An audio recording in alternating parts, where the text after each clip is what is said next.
ஸ்ரீநிதிம் நிதிமபாரம் அர்த்தினாம் அர்த்திதார்த்த பரிதான தீக்ஷிதம் சர்வபூத சுஹிருதம் தயாநிதிம் தேவராஜம் அதிராஜம் ஆசிரயே. நம்முடைய ஸ்ரீவைஷ்ணவ சம்பிரதாயத்தில் கோயில், திருமலை, பெருமாள் கோவில் என்று முக்கியமாக 3 திவ்யதேசங்களை கொண்டாடுகிறோம். கோயில் என்கிற சொல் ஸ்ரீரங்கத்தை குறிக்கும். பொதுவாக இன்றைய வழக்கில் கோயில் என்றால் மந்திரம், பகவானுக்கு இருக்கக்கூடிய தேவாலயம் என்று சொல்லிவிடுகிறோம். ஆனால் பழங்கால வழக்கத்தில் நூல்களில் பார்த்தோம், ஆச்சாரியர்களுடைய பேச்சு வழக்கில் பார்த்தோம் என்றால் கோயில் என்கிற சொல் திருவரங்கத்தை மட்டுமே குறிக்குமாம். மற்ற கோவில்களை சொல்ல வேண்டுமென்றால் அந்தந்த பெருமானுடைய பெயரை சேர்த்து சொல்ல வேண்டும். கும்பகோணம் கோவிலுக்கு சென்றேன், தஞ்சாவூர் கோவிலுக்கு சென்றேன், திருவல்லிக்கேணி கோயிலுக்கு சென்றேன் என்று சேர்த்து சொல்ல வேண்டும். பொதுவாக கோயிலுக்கு செல்கிறேன் என்று சொன்னால் அது திருவரங்கத்தையே குறிக்கும் என்று பெரியோர்களுடைய கூற்று. அடுத்தது திருமலை. மலை என்று உலகத்தில் எத்தனையோ மலைகள் இருக்கலாம். ஆனால் பொதுவாக திருமலை என்று சொன்னோம் என்றால் அது ஸ்ரீனிவாச பெருமானுடைய திவ்ய ஆஸ்தானமான திருவேங்கடத்தையே குறிக்கும். அது மற்றொரு முக்கியமான திவ்யதேசம். அதற்கடுத்தது 3வது முக்கியமானது பெருமாள் கோயில் என்று அழைக்கப்படுகிற காஞ்சிபுரம் திவ்யக்ஷேத்திரம்.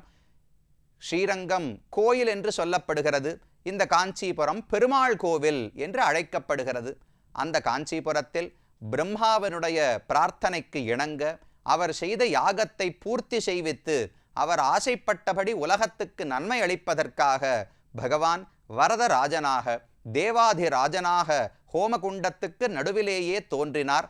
நமக்கெல்லாம் பெரிய செல்வத்தை போல இருக்கிறார். ஸ்ரீநிதிம் நிதிம் அபாரம் அர்த்தினாம் அர்த்திதார்த்த பரிதான தீக்ஷிதம் என்று கூறத்தாழ்வான் தெரிவிக்கிறார். பகவான் ஒரு விரதம் எடுத்துக்கொண்டிருக்கிறாராம். சத்திய விரத கஷேத்திரம் அல்லவா? நாம் ஒரு விரதம் ஏற்றுக்கொண்டால் அது கண்டிப்பாக நிறைவேறும். இங்கு பகவானே விரதம் ஏற்றுக்கொண்டிருக்கிறார். யார் எதை தன்னிடத்திலே கேட்டாலும் இல்லை என்று சொல்லுவதே கிடையாது. வழங்கிக் கொண்டே இருப்பது, வரங்களை கொடுத்து கொண்டே இருப்பது. அப்படி ஒரு விரதத்தில் பகவான் இருக்கிறாராம். ஏன் இந்த விரதம் என்றால் சர்வபூத சுகிருதம். உலகத்தில் அனைவரும் நன்மை அடைய வேண்டும், அனைவரும் ஆனந்தப்பட வேண்டும், அனைவரும் தன்னை அறிந்து மோட்சம் அடைய வேண்டும் என்கிற எண்ணம் பகவானுக்கு உள்ளது. பொதுவாக சுஹ்ருத் என்று சொல்லுவோம் அல்லவா? ஆங்கிலத்தில் வெல்விஷர் என்று தெரிவிப்பார்கள். நலன் விரும்பி. நாம நன்னா இருக்கணும்னு யாரா நினைச்சா அவர்களே சுஹ்ருத் என்று சொல்லுவோம். நமக்கு யாருக்கு சுஹ்ருத்தா இருப்போம்? நம்முடைய குடும்பம் நன்னா இருக்கணும் நாம நினைக்கலாம், நம்முடைய தெரு நன்னா இருக்கணும் நாம நினைக்கலாம், நம்முடைய ஊர் நன்னா இருக்கணும்னு ஒருத்தர் நினைக்கலாம். உலகத்தில் அனைத்து ஜீவராசிகளும் நன்றாக இருக்க வேண்டும் என்று நினைக்கும் பண்பு பகவானுக்கு உண்டு. சுஹ்ருதம் சர்வபூதானாம் ஞாத்வாமாம் சாந்தி மிருச்சசி என்று கண்ணன் பகவத்கீதையிலே அர்ஜுனனுக்கு சொல்லுகிறார். நான் உலகத்தில் அனைவருக்குமே சுஹ்ருத்து. ராவணன் கெட்டுப்போக வேண்டும்னு ராமனுக்கு எண்ணம் கிடையாது. சிசுபாலன் அழிய வேண்டும் என்று கண்ணனுக்கு எண்ணம் கிடையாது. அவர்களும் வாழ வேண்டும், அவர்களும் திருந்தி நல்வழிப்பட வேண்டும் என்றுதான் பகவானுக்கு ஆசை. அப்படி சர்வபூத சுஹ்ருத்தாக பகவான் இருக்கிறார். அது எப்படி முடிகிறது என்றால் தயாநிதிம். தயை, கருணை என்கிற குணத்துக்கே இருப்பிடமாக அதை தவிர வேறு ஒரு குணமே தெரியாது.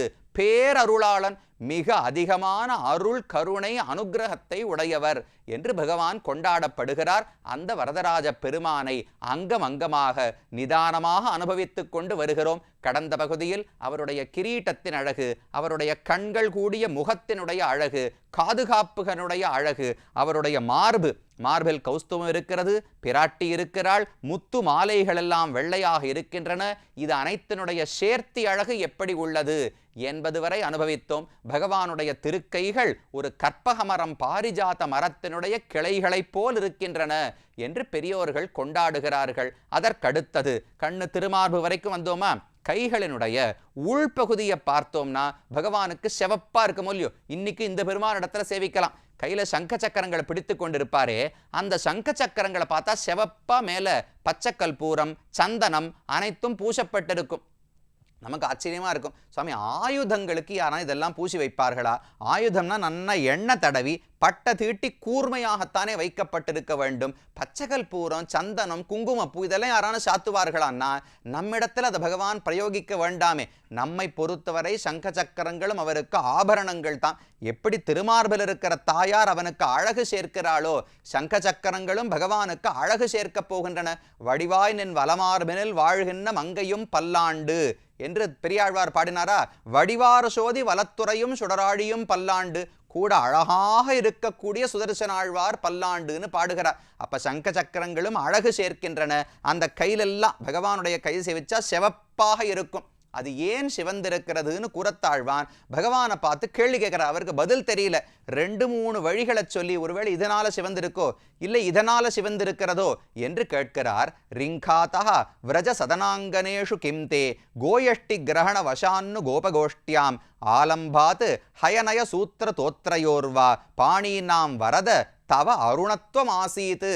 வரதராஜ பெருமானே, உன்னுடைய கையெல்லாம் செவந்து இருக்கிறதே ஏன்? என்ன ஆயிற்று?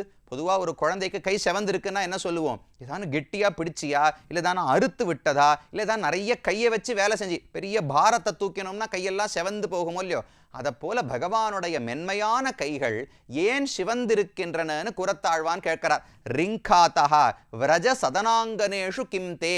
ஒருவேளை பகவானே கிருஷ்ணாவதாரம் எடுத்த போது சின்ன குழந்தையாக நந்தகோபாலனுடைய திருமாளிகை முழுக்க, விரஜபூமி திருவாய்ப்பாடி முழுக்க கையை வச்சு வச்சு தவழ்ந்து தவழ்ந்து நடந்து போயிருப்பாய் அல்லவா?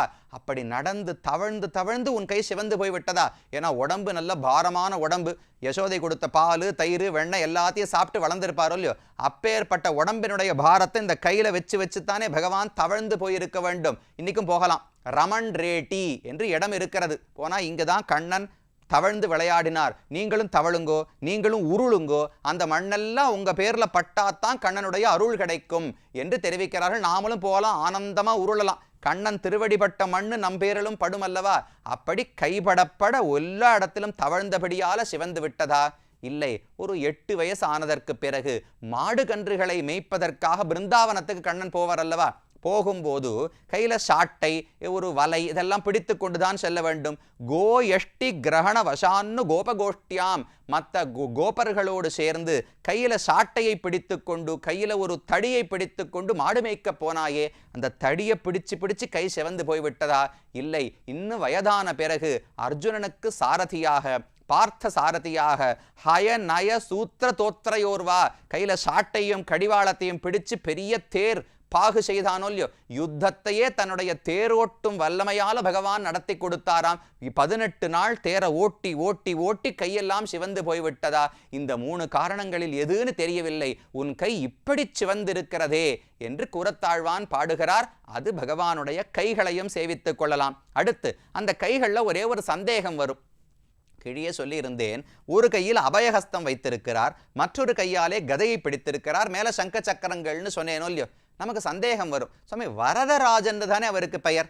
வரதன்னு சொன்னா வரம் கொடுப்பவர் தானே. அப்ப கை இப்படித்தானே இருக்கணும். ஒருத்தருக்கு வரம் கொடுக்குறோம்னா இப்படித்தானே ஒரு பொருளை கொடுக்க முடியும். இப்படி வச்சுன்னு பொருளை கொடுக்க முடியுமா? இதுக்கு வரதஹஸ்தம்னு பெயர், இதுக்கு அபயஹஸ்தம்னு பெயர். பயப்படாதேன்னு சொல்றது இந்த கை.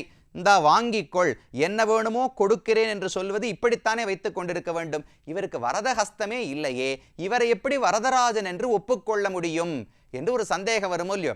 அதற்கு ஒரு பெரியவர், அப்பைய தீக்ஷிதர் என்று ஒரு பெரிய சைவ பெரியவர் இருந்தார், சிவருடைய பக்தர்.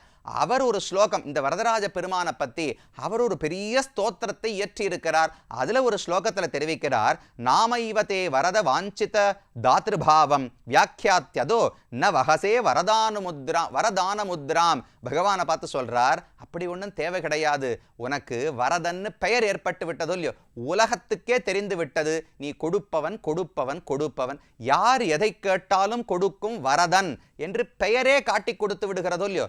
பெயரே ஒருவருடைய குணத்தை காட்டி கொடுத்து விட்டால் அதுக்கு மேல கையை இப்படி வச்சுருந்தா என்ன, இப்படி வச்சுருந்தா என்ன, அதை பார்த்து தெரிந்து கொள்ள வேண்டியது கிடையாது.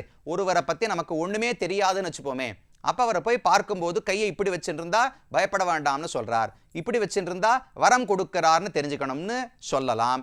இவரை பத்தி நாம பார்த்து முதலில் தெரிந்து கொள்ளவில்லையே, பெருமானை பத்தி கேட்டுத்தானே தெரிந்து கொள்ளுகிறோம். கேட்கும்போது என்ன சொல்றா? வரதன் வரதன் வரதராஜன். பெயரே இவருடைய வள்ளல் தன்மையை காட்டி கொடுத்து விடப்படுகையால் அதுக்கு மேல அவர் கையை இப்படி வச்சிருந்தாலும் எந்த வேறுபாடும் கிடையாது, இவர் வரதன்தான் என்று அப்பய தீட்சிதர் கேட்கிறார். அந்த அபயஹஸ்தத்தையும் சேவித்துக் கொள்ளலாம். அடுத்தது பகவானுடைய மேல் அவயவங்கள் எல்லாம் சேவிச்சோமா, இடுப்புக்கு மேல அழகான உந்தி, அந்த இடத்துல தொப்புள் மட்டும் இப்படி சுழி இருக்குமோ இல்லையோ, அதை பத்தி கூரத்தாழ்வான் ரொம்ப அழகா வர்ணித்து பாடுகிறார். சௌந்தர்யாமிருத ரசவாக வேகஜஸ்யாத் ஆவர்த்தஸ்தவ கில பத்மநாப நாபிஹி தத் பத்மம் வரத விபாதி காந்திமையாக லக்ஷ்மியாஸ்தே சகலவபுகு ஜுஷோனு சத்ம என்ன தெரிவிக்கிறார். அது என்ன சுழி?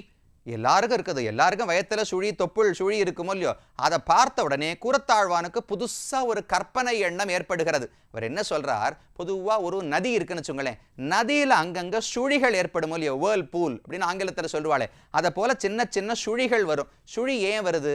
நன்னா அகலமான இடத்துல நதி ஓடிட்டு இருக்கும், ஓடுற வரைக்கும் சுழி வரவே வராது.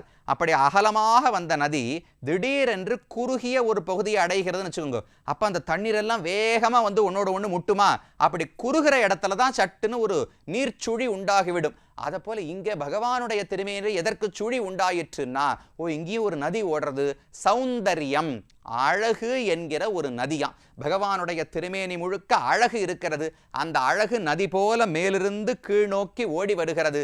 மேலே எப்படி இருக்கு, தோள்கள் என்ன அகண்டு இருக்கோ இல்லையோ, தோள்கள் திருமார்பு எல்லாம் அகலமா இருக்கிறதுனால அந்த சௌந்தர்யம் என்கிற நதி அகலமா ஓடி வந்து கொண்டிருந்தது. ஆனா பகவானுடைய இடுப்பு இருக்கே ரொம்ப சிரித்த இடுப்பா இருக்குமா, அப்ப அகலமாக ஓடிக்கொண்டிருந்த சௌந்தர்ய நதி திடீரென்று சின்ன இடுப்பு பகுதிக்கு வந்ததோ இல்லையோ, பெரிய இருக்கிற நதி சின்ன இடத்துக்கு வந்தா சுழி வந்துருமோ இல்லையோ, அதனால பகவானுடைய வயிற்றுல ஒரு சுழி வந்து விட்டதாம். அது கூட அழகு கிடையாது. அப்ப சௌந்தர்யம் என்கிற ஒரு நதி, அந்த சௌந்தர்ய நதி ஓடி வந்து சுருங்கி பகவானுடைய உந்தி ஆட்டம் சுழித்து விட்டது. அது கூட அழகு இல்லை. அதுக்கு மேல ஒரு தாமரை பூத்து இருக்கிறது பாரு, நான்முகக் கடவுள் பிரம்மாவை படைப்பதற்காக உந்தியில தாமரை பூத்ததே, அது மேலும் அழகு சேர்க்கிறது. விபாதி காந்திமையாக லக்ஷ்மியாஸ்தே, உன்னுடைய அழகு அனைத்தும் ஒன்றாக சேர்த்து வந்து உன்னுடைய உந்தியிலே வைத்தது போல் இருக்கிறது. அப்படி அழகான சன்னிவேசத்தை தரிசித்தேன் என்று தெரிவிக்கிறார். இப்படி வந்தா கடைசியே, நமக்கு நேரம் இல்லையோ இல்லையா, அவர் இதுக்கு மேல ஒவ்வொரு அவயவமாக வர்ணிக்கிறார். கடைசியில திருவடிகளை பற்றி தெரிவிக்கிறார். 2 திருவடிகளை பகவான் பீഠத்துல பலமாக பதித்திருக்கிறார். நான் எங்கும் செல்வதாக இல்லை, அவர் கால வச்சிருக்கிற அழகை பார்த்தா சுவாமி இந்த திருவடிகளை பற்றினாத்தான் முக்தி. தாள்களை எனக்கே தலைத்தலை சிறப்பத்தந்த பேருதவி கைமாறுன்னு ஆழ்வார் பாடுறார். இந்த தலையை எப்படியான நம்ம இந்த திருவடிகளை நம் தலையால் எப்படியாவது தாங்கிவிட வேண்டும், இந்த திருவடிகள் தான் நமக்கு புகழ் என்கிற உறுதியை அந்த திருவடிகள் தருகின்றன. அந்த திருவடிக்கு ரொம்ப மென்மையான திருவடிகள் தானே, அதுக்கு சரியான இடம் எதுன்னு தேடி பார்க்கணுமா. பக்தானாம் யத் வபுஷி தகரம் பண்டிதம் புண்டரீகம் யச்சாம்லானம் வரத சததாத்யாசனாத் ஆசனாட்யம் ஆம்னாயானாம் யதபிச்ச சிரோ யச்ச மூர்தா ஷடாரேஹே ஹஸ்தியத்ரேர்வா கிம் அதிசுகதம் தேஷு பாதாப்ஜயோஸ்தே. குரத்தாழ்வான் கேட்கிறார், பகவானே இந்த திருவடிகளை பல இடங்களில் வைக்கிறாயே, எந்த இடம் உனக்கு மிக பிடித்தமானதாக இருக்கிறது? ஒன்று, பக்தர்களுடைய ஹிருதயம் இருக்கே, ஒவ்வொரு பக்தனுடைய ஹிருதயத்துக்குள்ளும் பகவான் காலை வச்சு பதித்து நின்று கொண்டிருப்பாராம், அந்த இடம் உனக்கு பிடிச்சிருக்கா? இல்லையா சதத அத்தியாச ஆசனாட்ய அப்ஜம், பகவானுக்கு ஆசன தாமரை, எப்போதும் ஒரு ஆசனமாக கீழே ஒரு தாமரை பீட்ட தாமரை இருக்குமோ இல்லையோ, அது மிக மென்மையாக இருக்கிறதா? ஆம்னாயானாம் சிரஹா, இல்ல வேதத்தினுடைய தலை இருக்கே, வேதம் தன்னுடைய தலையால பகவானை தாங்கிட்டு இருக்கான், வேதத்தினுடைய தலையில் இருக்கிறது பிடிச்சிருக்கா? இல்ல ஷட்டாரிகி நம்மாழ்வார் இருக்காரே, நம்மாழ்வாருடைய தலையில திருவடியை வச்சிருக்கிறது பிடிச்சிருக்கா? இல்லை, இது எதுவுமே கிடையாது, ஹஸ்திசைலத்தில் வேழமலையில் திருவடியை வைத்ததுதான் உனக்கு பிடித்திருக்கிறது, அதனால் தான் இன்று வரை அகலாமல் எங்களுக்காக காட்சி கொடுக்கிறாய் என்று வர்ணிக்கிறார். இப்படி திருமுடி தொடங்கி திருவடி ஈராக அழகு அழகு அழகு, ஒவ்வொரு அவயவத்தில் ஒவ்வொரு குணம். திருமுடியை சேவிச்சா இவர்தான் சுவாமி, நம்ம ரட்சிக்கிறது இவர்தான்னு தோணும். அவருடைய திருவடிகளை சேவித்தால் இவ்வளவு எளிமையானவரான்னு தோன்ற போகிறது. சங்க சக்கரங்களை பார்த்தா இவ்வளவு சக்தி வாய்ந்தவரா, கண்டிப்பாக ரட்சிப்பார் என்று தோன்றுகிறது. அப்படி தன்னுடைய அழகிலேயே தான் நின்ற நிலையிலேயே எத்தனையோ செய்திகளை பகவான் நமக்கு கடத்துகிறார். கூட 2 நாச்சிமார்கள், ஸ்ரீதேவி பூதேவி தாயார்கள், ஒருவேளை பகவான் கைவிட்டாலும் நம்மை கைவிடாமல் இருக்கும் தாய்மார்களாக இருவரும் இருக்கிறார்கள். இப்படி அழகான சன்னிவேசத்தில் தான் அக்னிகுண்டத்துக்கு நடுவே, நெருப்புக்கு நடுவே பகவான் தோன்றி பகவானுக்கும் பிரம்மாவுக்கும் உலகத்தவர்களுக்கும் அருள் பாலித்தார். இது உற்சவருடைய அழகை சேவித்தோம். இன்னும் மூலவர் என்ன, தனிக்கோவில் நாச்சியாருடைய பெருமை, இந்த கோவிலினுடைய மற்ற வழக்கங்கள், உற்சவங்கள் ஒவ்வொன்றையும் நிதானமாக அனுபவிக்கலாம்.